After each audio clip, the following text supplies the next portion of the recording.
In today's video, I'm going to teach you how to add subdomain on GoDaddy 2026. By the end, you'll know exactly how to create a subdomain like blog yourdomain.com or app yourdomain.com and point it where it needs to go.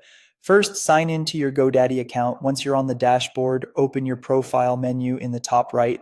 From there, go to My Products. This is where all your domains and services live. In the Products view, find the Domain section and choose Domains, then click Manage All.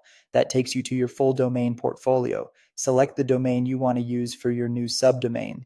When the domain details open, look for DNS and click it to manage your DNS records.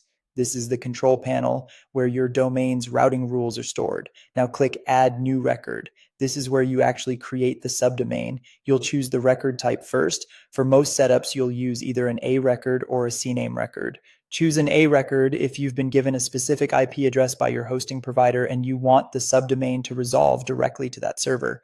Choose a CNAME record if you want the subdomain to point to another host name, like your host.example.com, which then resolves to the right place. If you're not sure which one to use, check the instructions from your website host or app provider. They'll tell you whether to use an A record with an IP or a CNAME with a target host. Next, enter the details. In the name field, type just the subdomain label, such as blog or app. Don't include the main domain here. GoDaddy adds that part automatically. In the value field, enter the destination. For an A record, that's the IPv4 address your host provided. For a CNAME, that's the target host name they gave you. For TTL, the default is usually fine. It controls how long DNS resolvers cache the record, and leaving it at the default keeps things simple unless your provider specifies otherwise. When everything looks correct, click Save to create the record. You should now see your new entry in the DNS list. A quick tip: avoid creating both an A record and a CNAME for the same subdomain. Pick one method based on your host's guidance. Also, remember that DNS changes aren't instant. Propagation can take a few minutes and in some cases up to 24 to 48 hours.